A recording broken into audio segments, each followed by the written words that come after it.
Qubella samana gaa'ela ittiin horradhee yoo qabadde waan isinitti amma immoo dhiiratti of gatee of kennuu hin danda'u. Heerumtee baatee Of hin kennusi, ofis kennuus hin barbaadusi, miila lamaan oduun gubadhu dhaabbachuun barbaada. Tokkoo miti lamaan cabe. Akkanumatti illee inni har'a boo'eedhaafi miti.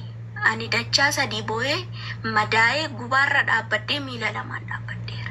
Isin gini mucaan kana guyyaa takka boo'ee viidiyoo sun hojjetameedhaaf dubartiin dubartii irratti haga kana yoo duultu so ani ijoollota teenya dubartootaatiin bakka koof buusee ilaale.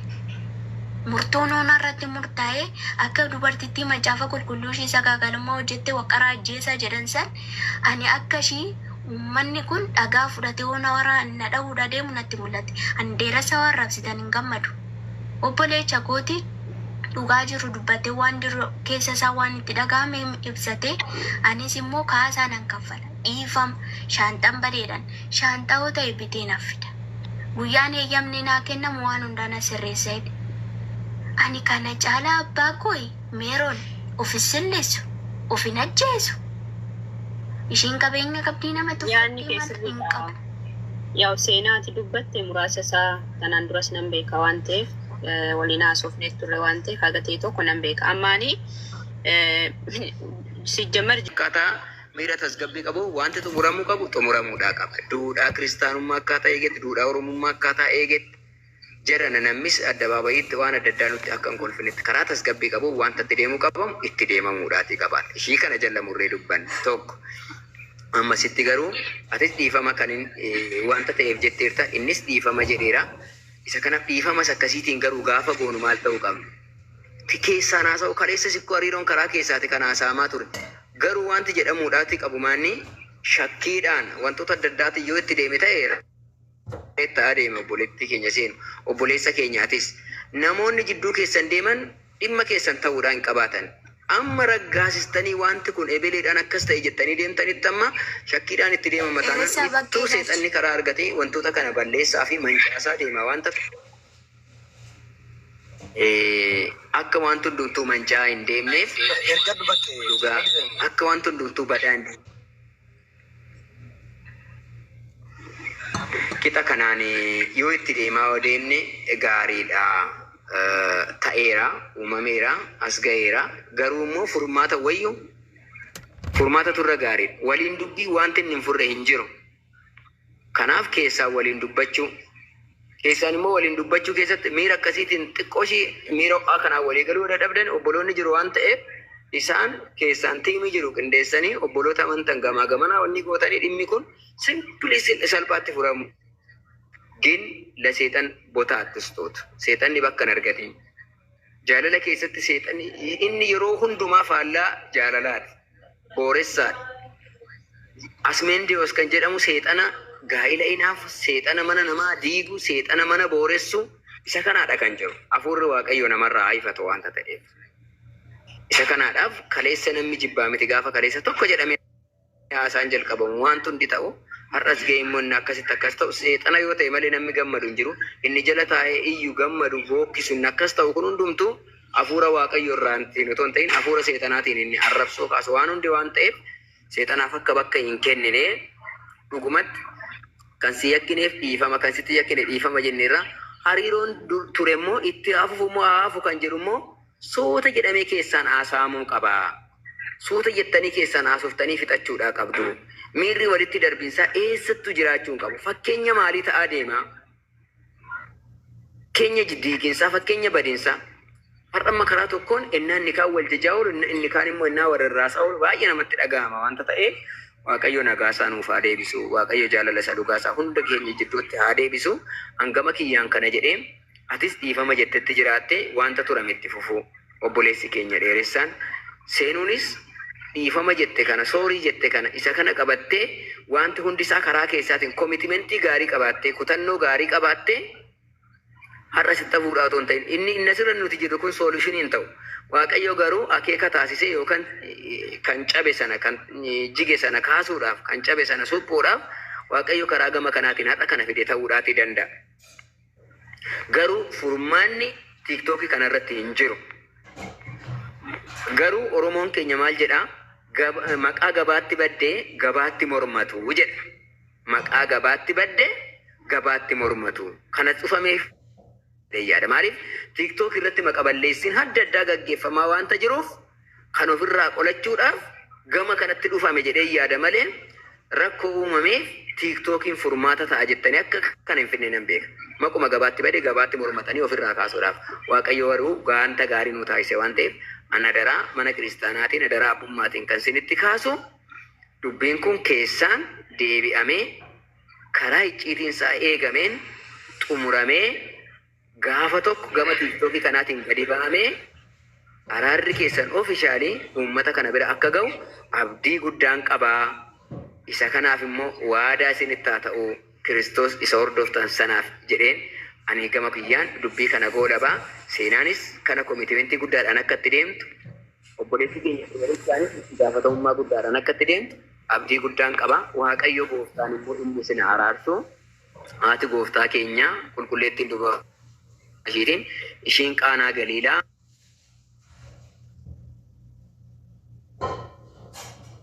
jijjiirti yeelloo jaalala kana jidduutti dhufe kana jidduu keessanii araarsummaa ishiitiin kadhattee ilma ishii biraa waan ajaa'ibaa wanta gammachiisaa wanta dhamdhama gaarii qabu akka ishiin sinii deebisiistuuf siniif kadhannaa ergamoonni Waaqayyoo sinaa tiksanii gama kiyyaan kana jedhee Waaqayyoon yeelloo uumame qaanii uumame kana gidduu keessanii haa baasun jedhaa. Waltajjii obboloota kootiif dabarsaan kanumaan hin xumura.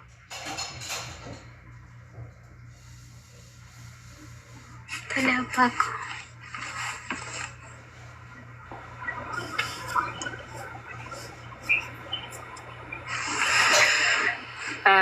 Dubbadhu laata? Ashee itti fufi yeroo.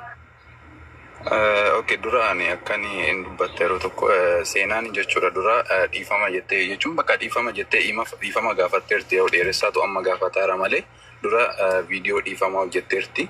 Ammallee abbaa keenya fuulduratti sanuma irra deebita jechuudha. Wanti addaan jiru akkuma dura viidiyoo hojjette sanatti dhiifamuma sana irra deebita. Dhiifamni adda ta'e hin jiru. Kanumaan jechuu barbaadan miiroon itti fufi. Ay, already ko viidiyoo hojjettee jirti. Jechuun arga viidiyoo sana hojjettee wanti haaraa uumame moo already viidiyoo hojjettee ko dhiifama gaafatteerta. Okay. Arga viidiyoo hojjettee argatee ani garuma luubatta si deebisa ammas maaliif wanti kun ammallee rarra'ee hafuu hin qabu. Maaliif namoonni hirriba isaanii dhabanii abboonni luuboonni namoonni gurguddoon illee anas ta'an luuboonni baay'een illee warri jala ta'an ni jiraatu.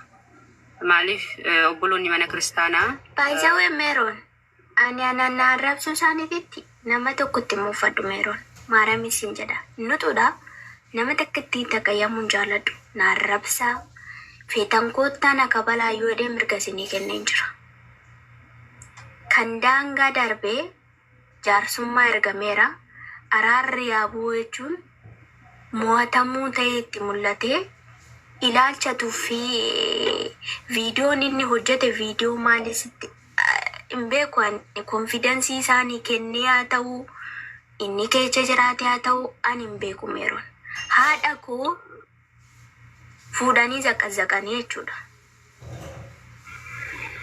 Ani immoo haati koo zaqqazzaqamuushitu nagarra. Ijoolleen adaadaa kun itti boonyan maanni deemuun naqee ilaalu viidiyoo san arge. Ani arras ta'e borus ta'e nama kana hunda kitteetti kanan isin gaafadhu ani ana. Haati koo immoo haadha kooti. Biyya Arabaayyuu taa'ee haadha koon awwaallanne. Abbaa koon argine. Hin boo'u, hin gaddu. Hangan yaalchiseetii fi hanga fooniif dhiiga Waaqayyoo amantaa isaanii kanaan akka dhaabbatan anatu beeka. Meeroonis hin beekte abbaan keenyas hin beekan. Maaltu wallaansoo kana keessa akka hin darbe jechuudha. Amantaa kanarraa akkamitti akka baasanii akkamitti akka hin deebise anatu beeka. Akkamittan fooniif dhiigam ijoolleen as keessa kan na beekoo jiraate Yohaannis.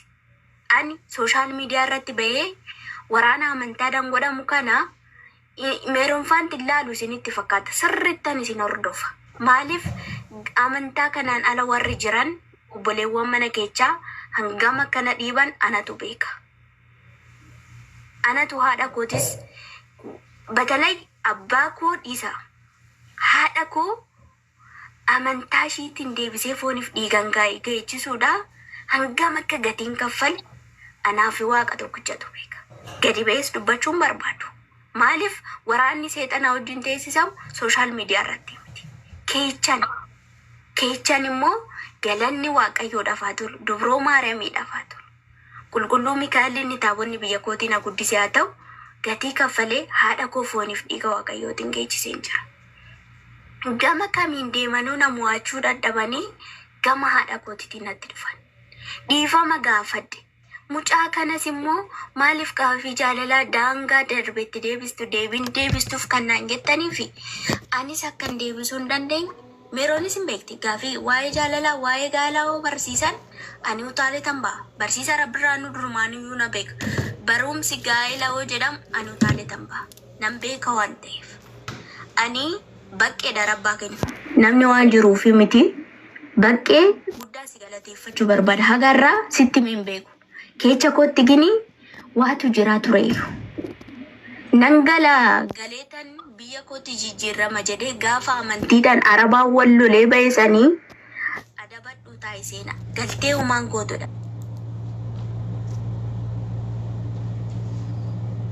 Jaaladhuun ganamee sababa haadha fi abbaa kee algaa ciisan irratti filannoon naa dhiyaate.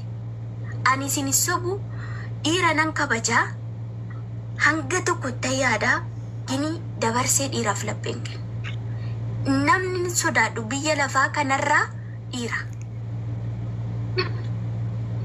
Wanna sodaadhu tokko hin jiru dhugaa rabbiin isinitti himaa jechuudha. Abbaan koo hin jiranii obboleechi koo baqqeen hin jira Yohaannis hin jira. Dhiira sirriitti sodaadhaan. Sirrimatti waa'ee gaa'elaatti sirrumatti sodaadha. Qoyi kanan jedhu qoyi dhugaadha soba. Hodunarraa Isee san baqqeen adabadhu taa'e hojjedhu jijjiirradhu waraqata malees taa'u turtee sirreeffattanaan jedhee gisee san na gorsuu baate har'a biyyan galaayyuu biyya galee yookaan kototaamite yookaan biyya arabaatti deebi'ee yookaan immoo gamana ijoolleen ufa yookaan immoo jireenyi koo tabalaashee tafa ginii hin taane inni qabeenya ganame qabeenya bitadhee waan hundaa horadhee galanni waaqayyoodhaaf haa ta'u miila lamaan naabbadheera. Har nama of danda'ee konfidansiidhaan dhaabbatu. Kuni hunduu maalinnin adabadhu taa'e jechi baqqeen jette sun laphee koo keessa bulte. Naganee dheetoo guyyaa tokko gadi ba'ee sooshaal miidiyaa irratti hin boonye. Waan kun narratti dhuumamee guyyaa tokko sooshaal miidiyaa irratti hin baane. Amantii kootiin wanti daangaa na dabarse tokko dhufnaan boo'een jira. Haadha kootii gatii guddaan kaffaleen jira dhugaa dubbachuudhaaf. In beekan lubni fayyaraan amantaa ishii jalaa jijjiirsisanii karaa wallaggaatirraa natu deebise. Yohaannis na wajjin hin tasaqayyaa ture faarfatan Yohaannis. Kana hundaa zam ginii amma waan anan dadhabneen natti dhufanii jechuudha. Innis maani haadha kooti. Haati koo anaaf madaa koo madda waan hundaa ishii irratti dhabee lubbuu ishii itti fayyifadhe waan ta'eef haadha kootiin Fuula waaqayyoo fuuldura dhaabbadhee nan mormaa ani haadha kootiin ta'u. Waan hundaa dumbulloo cabdi. Namni warqii morma ofiitillee qabatee ba'aa miti dumbulloo cabduudhuun qabatee hin baane. Qubeellaa samaana gaa'ela ittiin horadhee yoo qabattee hin baane. Isinitti ana. Amma immoo dhiiratti of gatee of kennuu hin danda'u. Heerumtee baatee. Ofin kennusi, ofis kennusi hin barbaadusi miila lamaan oduun gubadhu dhaabbachuun barbaada. Tokkoo miti lamaan cabe. Akkanumatti illee inni har'a boo'eedhaafi miti. Ani dachaa sadii boo'ee madaa'ee gubaarra dhaabbadhee miila lamaan dhaabbadheera. Isin gini mucaan kana guyyaa takka boo'ee viidiyoo sun hojjetameedhaaf dubartii irratti haga kana yoo duultu so. Ani ijoollota teenya dubartootaatiin bakka koof buusee ilaale. Murtoon onaa irratti murtaa'ee akka dubartittii macaafa qulqulluu ishii sagaagalummaa hojjettee waqaraa ajjeesaa jedhan san ani akka ishii Manni kun dhagaa fudhatee hoona waraana dha'uu deemu natti mul'ate. Ani dheeressa waan raabsitan hin gammadu. Obboleecha kooti dhugaa jiru dubbatee waan jiru keessa isaa waan itti dhagahame ibsate anis immoo kaasaa nan kaffala. Dhiifama shaanxaan bareedan shaanxaa yoo ta'e bitee naaf fida. Guyyaan eeyyamni naa kennamu waan hundaan sirreessa jedhe. Ani kana caalaa abbaa kooyi meeroon ofis silleessu ofin ajjeesu. Ishiin qabeenya qabdii nama yaanni keessatti qabu. Yaa seenaati dubbatte muraasa isaa kanaan duras nan beeka waan ta'eef waliin haasofneet turre waan ta'eef haga ta'e tokko nan beeka. Ammaani sijjamar jidduu kana wantoonni isin gootan ani diraamadha natti fakkaachaa ture dhuguma dubbachuuf. Ani dhugaadha jedheeyyuu namanne. Garumoo yaa ta'uutii wanti kun uumamee jira miti. Amma isin kan jeeqaa jiru isintu wal jeeqaa jira osoo hin taane uummata isin jidduu jirutu isin jeeqaa jira. Amma isa kanana ani kana hubadhee warroonni mana bananillee suura keessanis maxxansanii iddoo garaagaraatti kan jeeqaa jiran kuni uummatadha. Amma waa'ee harmee keetis waaqayyo gooftaan lubbu isaanii haa qananiisu.